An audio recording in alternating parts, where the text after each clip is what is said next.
Bismillahirrahmanirrahim. Assalamualaikum warahmatullahi wabarakatuh. Selamat pagi, salam damai sejahtera untuk kita semua. Sugeng Rahayu. Yang terhormat Ketua Umum Yayasan Pengembangan Pendidikan 17 Yogyakarta beserta seluruh jajaran pembina, pengurus, dan pengawas. Sidang Senat terbuka yang saya muliakan, para tamu dan sahabat yang saya muliakan, termasuk para lurah yang hadir pada kesempatan kali ini, yang kinasih Wakil Ketua 1, Wakil Ketua 2, dan Wakil Ketua 3, yang saya hormati para Ketua Program Studi, Direktur Program Studi, beserta Ibu Bapak Sekretaris Program Studi. Yang saya hormati Kepala Pusat Penelitian dan Pengabdian kepada Masyarakat beserta Sekretaris dan para Kepala Bidang. Yang saya hormati seluruh Kepala Unit Kerja beserta seluruh Kepala Subbagian dan Sekretaris. Ibu Bapak dosen, tenaga kependidikan dan tenaga penunjang yang kinasih. Para mahasiswa yang saya cintai dan banggakan serta seluruh hadirin yang saya muliakan. Hari-hari ini Sekolah Tinggi Pembangunan Masyarakat Desa PMD tengah menghadapi sebuah sindrom yang saya sebut sebagai sindrom Tetuko. Dalam epos Mahabharata, Tetuko adalah nama seorang jabang bayi sebelum menjadi Gatotkaca yang berhasil menghancurkan Raja Raksasa Kalaprajona. Tetuko yang begitu hebat itu diambil oleh Pak Harto untuk menamai pesawat kecil hasil besutan Profesor B.J. Habibie di kandang IPTN dekade 1980-an. Tetapi pesawat Tetuko tidak sesukses jabang bayi, sehingga muncul kritik satir pada kegagalan Tetuko dengan kalimat sing teko ora tuku-tuku, sing tuku ora teko-teko. Karena sepi pembeli, maka pesawat besutan IPTN ditukar dengan kedelai atau barter dengan Thailand. Saya sengaja menghadirkan satire Tetuko untuk menandai sindrom yang sekarang tengah dihadapi oleh sekolah tinggi. Di satu sisi, sekolah tinggi memperoleh kepercayaan yang kian meningkat dari pemerintah maupun masyarakat. Para pihak mengundang kami atau hadir ke kampus Timoho untuk berdiskusi tentang desa, atau para kepala desa dan perangkat desa datang ke sini untuk meminta dukungan keilmuan ketika mereka tengah bergulat memperjuangkan kemuliaan desa di hadapan negara.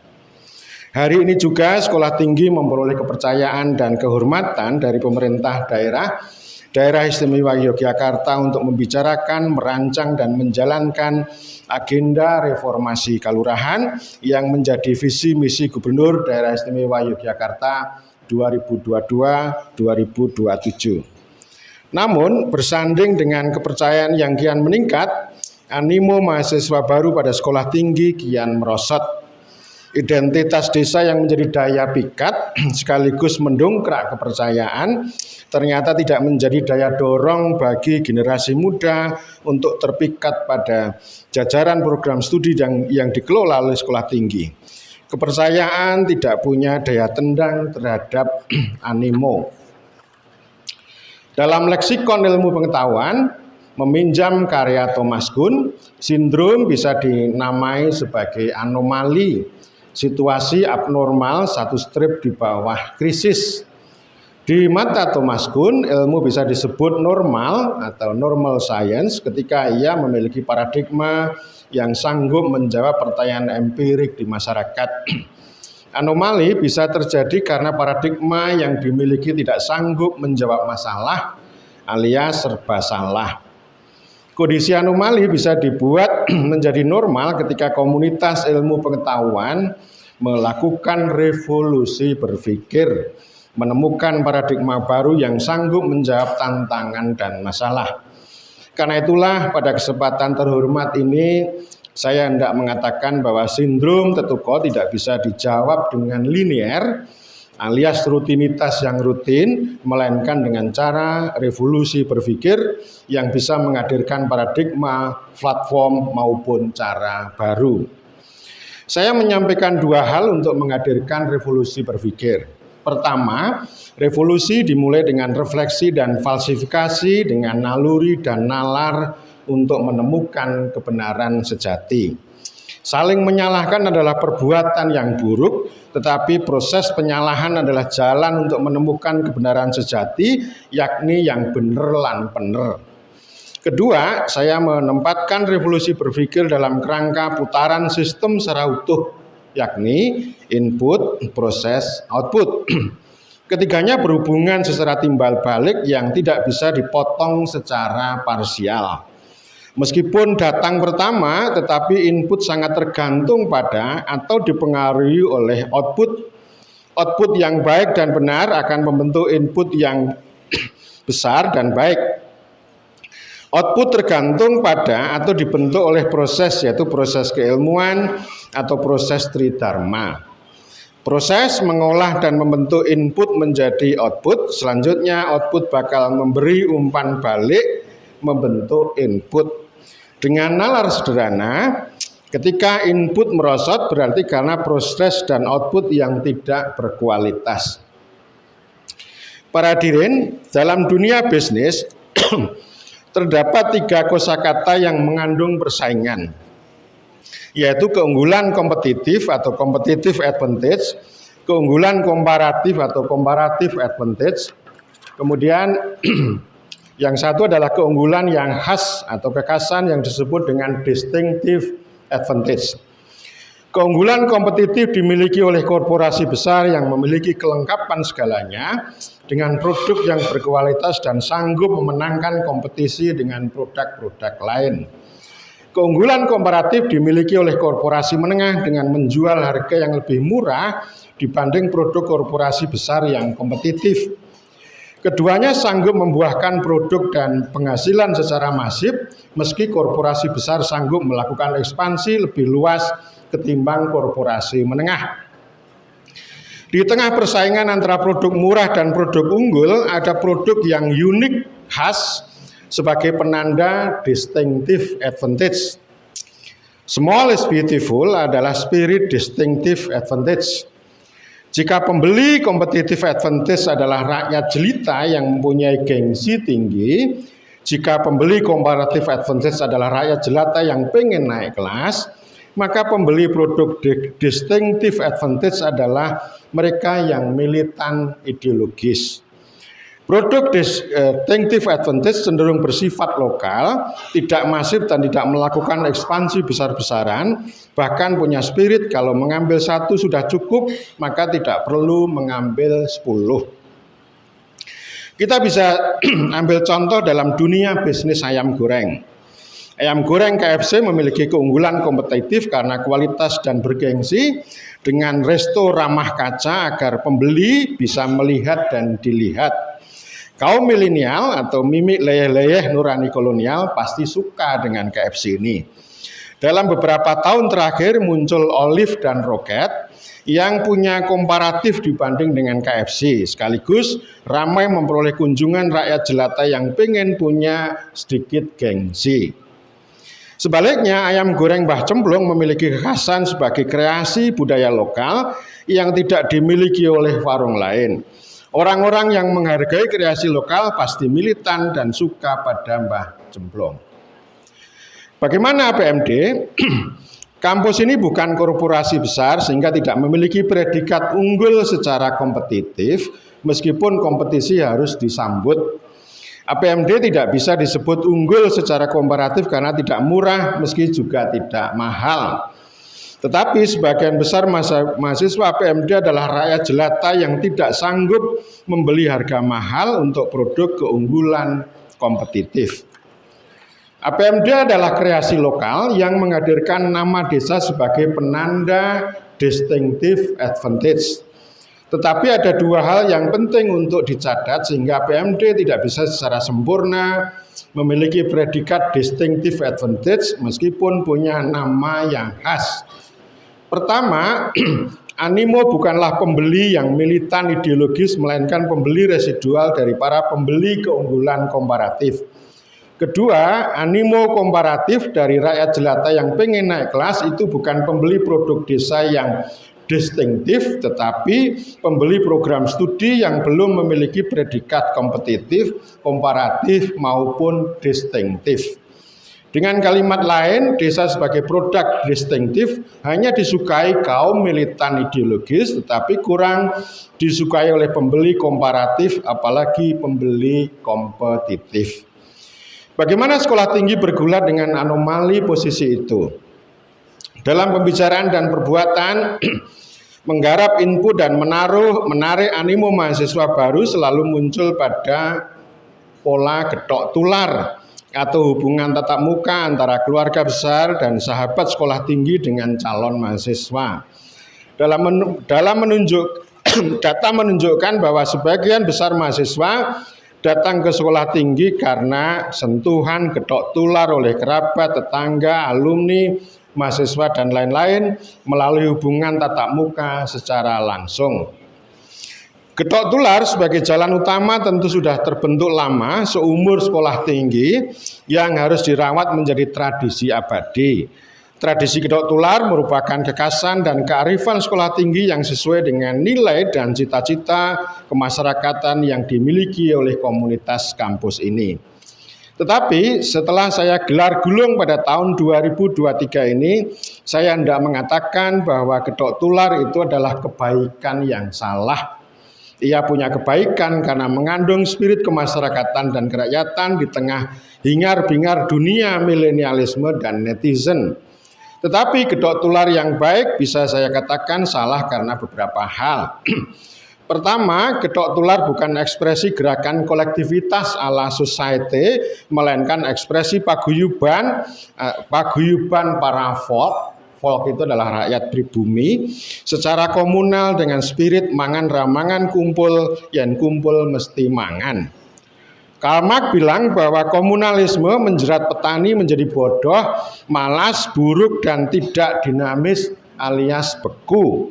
Komunalisme membuat subsistensi atau involusi alias miskin bersama yang selalu rentan menghadapi perubahan eksternal. Sebaliknya, komunitas komunal akan selalu menggunakan komunalisme sebagai katarsis atau sebagai kata pengaman di tengah kondisi yang insecure. Kedua, animo dengan getok tular bukan karena daya pikat, melainkan karena daya ikat secara sosial personal. Dengan kalimat lain, animo bukan digerakkan oleh daya pikat pendekatan output, melainkan sebatas pada pendekatan input. Pendekatan input selalu kedodoran dalam memasuki celah sempit di dunia pasar yang kompetitif dan ganas. Saya menyampaikan falsifikasi terhadap getok tular bukan berarti saya mengajak para sahabat untuk meninggalkan tradisi getok tular, tetapi saya mengajak untuk melampaui atau beyond dengan memperkuat daya pikat agar sing teko tuku, sing tuku teko. Ini seperti terkonfirmasi dalam kisah rekrutmen mahasiswa Magister Ilmu Pemerintahan, yakni sebagian besar mahasiswa datang ke sini bukan karena di prospek, melainkan karena tahu teko tuku. Meski tidak bisa dibilang punya keunggulan kompetitif, setidaknya MIP mempunyai predikat keunggulan komparatif antara lain karena murah dan mudah yang bukan bermakna murahan dan gampangan. Perubahan dari tetuko ke tahu teko tuku maupun daya ikat ke daya pikat merupakan ekspresi dari revolusi berpikir kita soal animo mahasiswa. Keutamaan proses dan output harus kita kejar untuk melampaui pendekatan input dengan getok tular.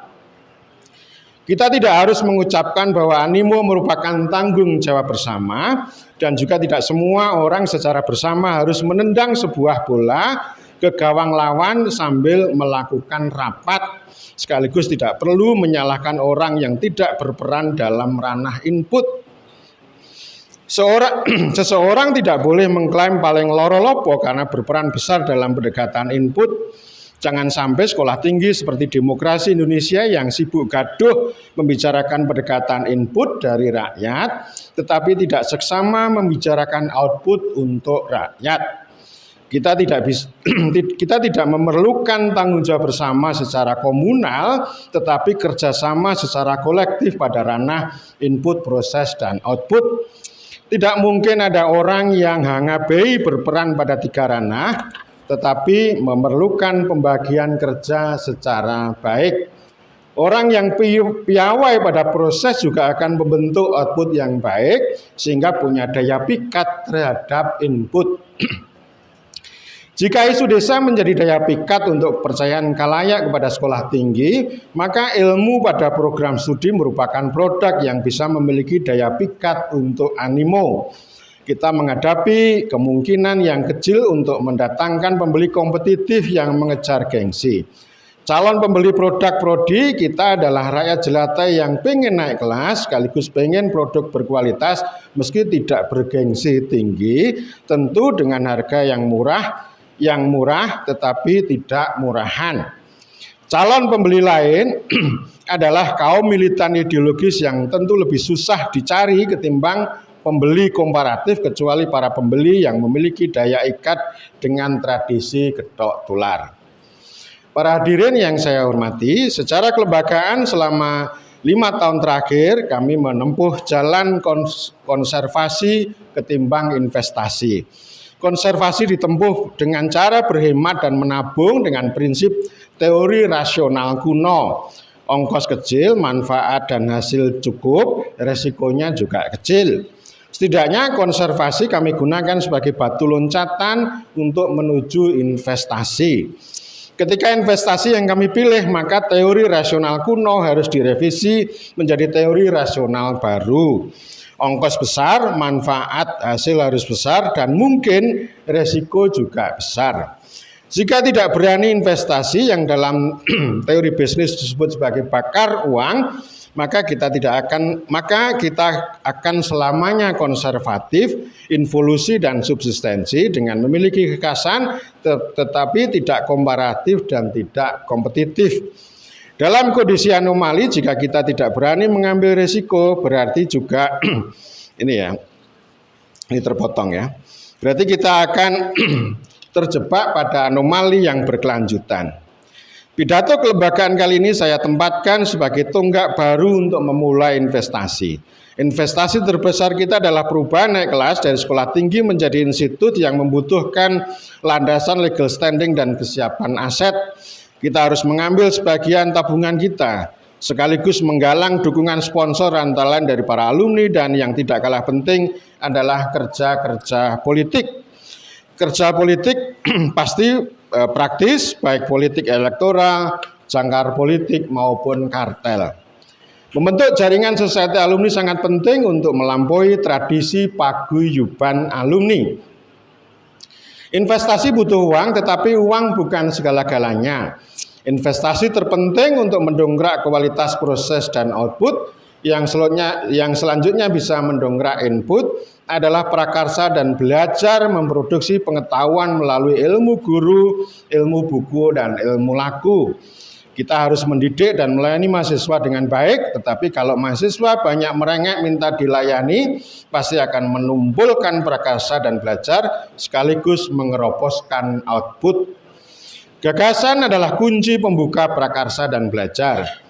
Mendiang legenda Afrika Selatan, Nelson Mandela mengajarkan kepada masyarakat untuk meninggalkan politik sebagai panglima dan ekonomi sebagai panglima, melainkan menghadirkan gagasan sebagai panglima. Gagasan memang merupakan kunci pembuka, tetapi gagasan bisa dihadirkan dengan belajar, yaitu membaca, mendengarkan, membicarakan, meneliti, dan menulis. Sekalipun proyek MBKM bakal digulung oleh waktu dan rezim baru, namun tradisi belajar itu tidak bakal lekang dimakan zaman. Sekalipun akan ada revolusi industri 1000.0, tetapi belajar dengan guru, buku, dan laku adalah hakiki untuk pembebasan manusia. Sekalipun kuliah di kelas adalah penjara, tetapi siapapun yang sanggup menjalani penjara maka akan lahir sebagai manusia merdeka. Sebaliknya, orang yang tidak sabar menjalani penjara kuliah, maka mereka akan keluar menjadi residivis. Dosen adalah guru yang bertugas mendidik, baru kemudian melayani mahasiswa dengan semangat memberitahu pengetahuan yang belum diketahui dan penting untuk diketahui, untuk mengantarkan mahasiswa menjadi sarjana rakyat, yakni sarjana yang memiliki ilmu amaliyah untuk rakyat. Para hadirin, kampus ini secara normatif bukan sekedar tempat orang mencari nafkah, tetapi sebagai organisme yang mewadahi pergaulan hidup bersama atau disebut dengan kolektivisme dengan kepentingan, nilai dan tujuan bersama, yakni APMD Jaya. APMD Jaya berarti wasis secara keilmuan, waras secara kelembagaan, dan warak secara kemakmuran. Kolektivisme adalah kebaikan yang bisa dibilang antitesis dari keburukan individualisme. Orang-orang yang hadir hanya sekedar mencari nafkah, rajin mengajar tanpa suka berdiskusi dengan teman sejawat, rajin mengerjakan laporan dan mengejar naik pangkat, rajin menunggu surat tugas adalah ekspresi keburukan individualisme. Namun kolektivisme tidak sama dengan menendang bola secara bersama-sama, atau makan nasi sepiring berdua secara romantis, atau ungkapan surga telinga kemiskinan merupakan tanggung jawab bersama yang berarti malah tidak ada yang mengambil tanggung jawab. Seperti halnya organisme tim sepak bola, kolektivisme kampus ini bisa wasis, waras dan warak ketika setiap individu memiliki kebajikan dan kekuatan yang bisa memadukan antara private interest dengan common values maupun antara hak privat dengan kewajiban publik. Kebajikan individu yang dalam teori manajemen disebut SDM antara lain bisa dilihat dengan kemauan dan kemampuan. Kemauan adalah soal moral, bicara rajin dan malas. Kemampuan adalah soal nalar yang bicara pintar dan bodoh. Dalam setiap organisasi termasuk kampus ini terdapat individu-individu SDM yang begitu beragam yang dapat saya petakan dengan kategori kemauan dan kemampuan. Pertama, SDM kelas 4 yang saya sebut dengan nunut mulya yang bekerja kepenaan dan sing penak-penak. SDM ini memiliki kemauan rendah, malas sekaligus kemampuan rendah, bodoh atau yang memborong sendiri kebodohan. Orang nunut mulya diberi kesempatan untuk bekerja sing kepenak, ternyata masih kurang, pengen bekerja sing penak-penak lan kepenaan. Kaum nunut mulya bekerja sudah bertahun-tahun tetapi tampaknya hanya kerja 1 tahun yang diulang berkali-kali.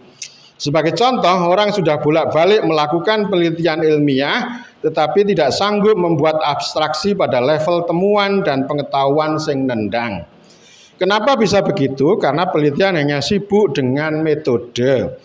Solusi lazim untuk kaum nunut mulya adalah sanksi aturan atau norma secara tegas.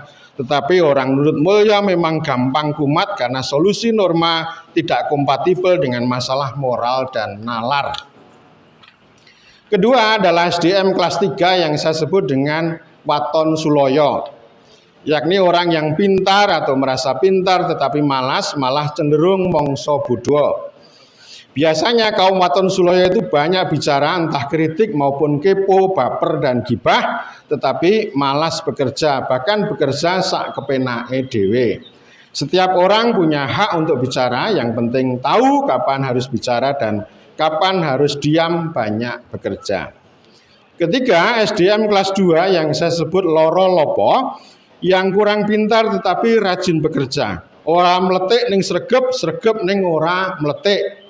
Mereka kaya moral tetapi miskin nalar. Memang orang rajin lebih baik ketimbang orang pintar. Orang rajin yang bodoh bisa ditempa menjadi orang rajin yang pintar melalui prakarsa dan belajar. Tetapi kalau orang hanya rajin bekerja tetapi malas belajar, juga tidak akan berkembang menjadi orang rajin yang pintar atau orang pintar yang rajin. Karena kaum loro lopo kayak moral, maka bisa juga menimbulkan jebakan dumeh loro lopo yang meminta privilege sembari menggunakan moral loro lopo untuk menghakimi terhadap orang lain yang waton suloyo dan nunut mulya. Orang yang dumeh dengan moral loro lopo tampaknya miskin moral lain, yaitu lirih, luruh, dan lereh. Keempat, SDM kelas 1 yang saya sebut dengan sembodo, yakni orang yang rajin sekaligus pintar. Ia kaya nalar dan moral. Bagi orang yang sembodo, bekerja dan belajar bukan sekedar tugas atau mencari nafkah, tetapi sebagai vocation atau sebagai panggilan dan ibadah. Tetapi orang sembodo bisa juga tergelincir menjadi sombong jika tidak lirih, luruh, dan lereh.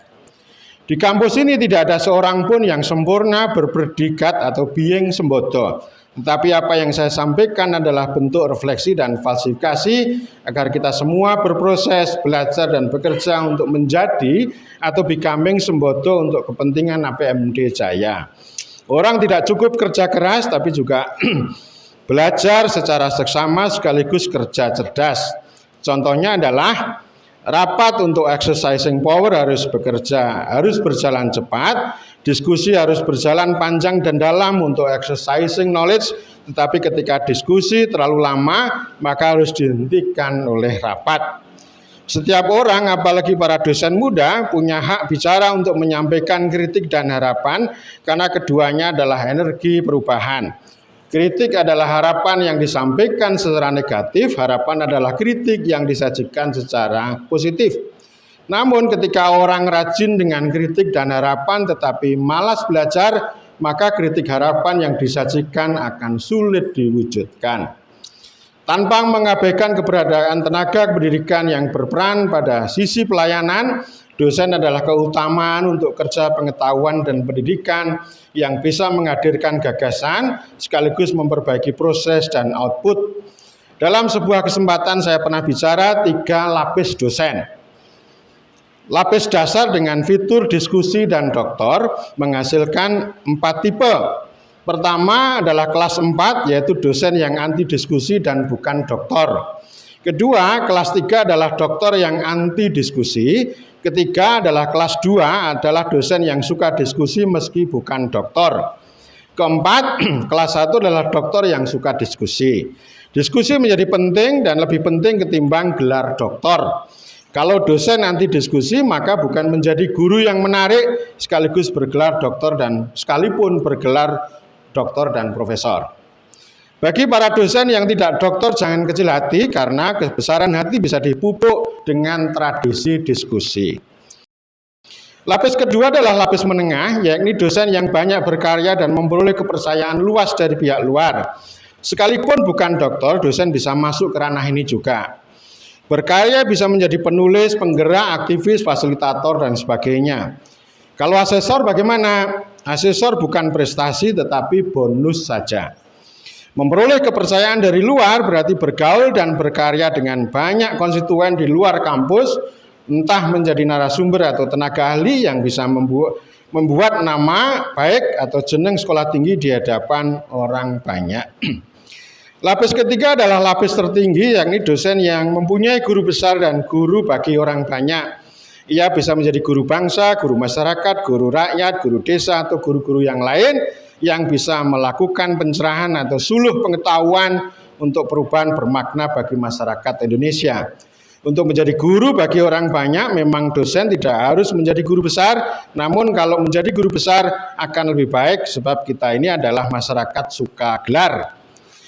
Bagi dosen yang bergelar profesor tentu jangan bangga kalau hanya menjadi asesor, sebaliknya lebih baik menjadi guru bagi orang banyak yang sanggup melampaui ilmu ilmiah yang kalau turun ke lapangan masih membawa buku teks menuju ilmu amaliyah. Dosen tidak hanya bekerja mengajar tapi juga harus belajar. Ada 2 proses belajar yang penting ditempuh oleh para dosen.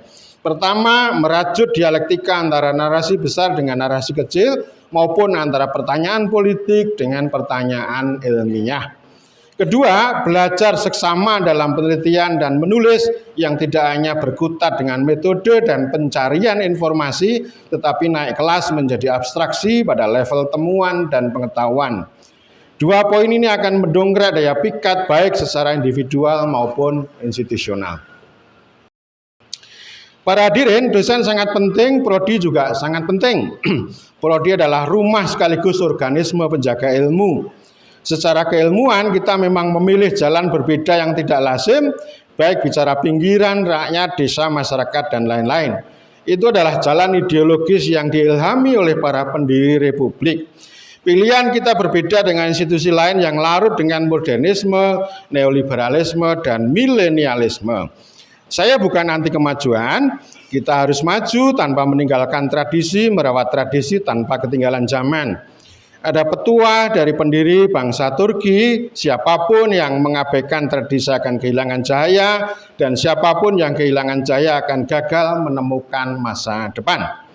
Secara keilmuan kita memilih mazhab Timoho yang memiliki nilai dan spirit ilmu amaliyah kerakyatan, kemasyarakatan, dan kedesaan sekaligus sebagai posisi berdiri sekolah tinggi berhadapan dengan para pihak. Mazhab Timoho bukan hanya milik program studi ilmu pemerintahan dengan 5G yang dimilikinya. Toh hari-hari ini komunitas prodi ilmu pemerintahan terjebak latah pada label 5G yang mengalami kopas untuk tulis-menulis skripsi tetapi miskin belajar seksama. Saya berkali-kali mengatakan bahwa ilmu pemerintahan itu sulit dan rumit ketimbang ilmu politik dan administrasi publik. Karena itu komunitas prodi ilmu pemerintahan perlu belajar lebih dalam dan luas tentang pemerintahan dengan 5G yang dimilikinya. Mazhab Timoho bisa digunakan oleh prodi pembangunan sosial maupun prodi ilmu komunikasi. Tetapi tampaknya kedua prodi ini masih alergi dengan mazhab Timoho.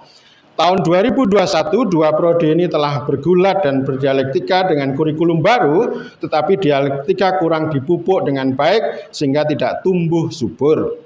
Prodi pembangunan sosial ibarat rumah besar dengan banyak kamar kos yang dihuni oleh penduduk pekerjaan sosial, penduduk kebijakan sosial, penduduk kesejahteraan sosial, dan lain-lain.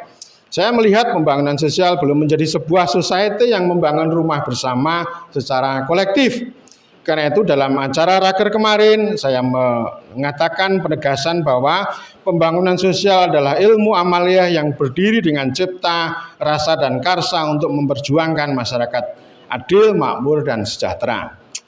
Prodi ilmu komunikasi telah memilih jalan komunikasi pemberdayaan yang berbeda dengan tempat lain. Saya tidak berkata banyak dengan merek komunikasi pemberdayaan, tetapi yang mau saya katakan, orang sudah bicara komunikasi pemberdayaan, tapi masih sibuk dengan media, alat, dan teknologi. Komunikasi adalah tindakan alamiah manusia sebagai makhluk sosial, budaya, ekonomi, dan politik sekaligus tidak mengandung, sekalipun tidak ada media, alat, dan teknologi. Saya bukan anti alat dan teknologi karena prinsipnya teknologi membuat hidup manusia lebih mudah. Tetapi alat dan teknologi yang dipuji ya bisa menciptakan dehumanisasi sebab 11-12 dengan pembangunan yang telah melakukan dehumanisasi terhadap manusia dan masyarakat desa. Pilihan jalan komunikasi pemberdayaan tentu berbeda dengan komunikasi modern milenial yang sudah menciptakan dehumanisasi sebagaimana dibuktikan dengan kenyataan maha benar netizen dengan segala komentarnya. Di Amerika Serikat sekalipun hari ini anak-anak muda melakukan protes keras terhadap para juragan media sosial karena media sosial telah memanjakan dan membuat generasi muda Amerika jadi lunglai. Itu adalah dehumanisasi yang bisa menjadi tantangan keilmuan bagi komunikasi pemberdayaan. Jika tempat lain sibuk bela modal maupun bela negara, kita dengan mazhab Timoho mengambil posisi bela rakyat dan bela negara. Karena negara itu sering salah tapi dibela terus. Sebagian orang mungkin punya batin bahwa bela rakyat dan bela desa itulah yang melawan arus sehingga membuat sindrom tertutup bagi sekolah tinggi. Tetapi fakta di lapangan menunjukkan bahwa rakyat, petani, dan desa memerlukan pembelaan karena dimangsa oleh negara dan modal. Ketika kita memilih bela rakyat, tentu relevan dengan realisme sosiologis dan ekonomi politik sekaligus sesuai dengan mandat Pancasila dan konstitusi. Gagasan kita adalah bagaimana menggelar revolusi berpikir yang antara lain menghadirkan investasi, materi, waktu, tenaga pikiran untuk bela rakyat dan bela desa dalam proses keilmuan dan tridharma yang bisa secara konkret memperbaiki proses dan output sebagai bentuk daya pikat untuk kepercayaan dan animo sekaligus mengantarkan Jabang Bayi Tetuko menjadi Gatot Kaca. Para hadirin, demikian pidato kelembagaan yang saya hadirkan pada perayaan Dies Natalis Sekolah Tinggi yang ke-58. Pidato ini sebagai tonggak baru yang bermakna menemukan hikmah, menghadirkan gagasan, merajut kekuatan untuk memperoleh berkah dari Allah Subhanahu wa taala. Demikian saya tutup dengan alhamdulillahirabbil alamin. Wassalamualaikum warahmatullahi wabarakatuh.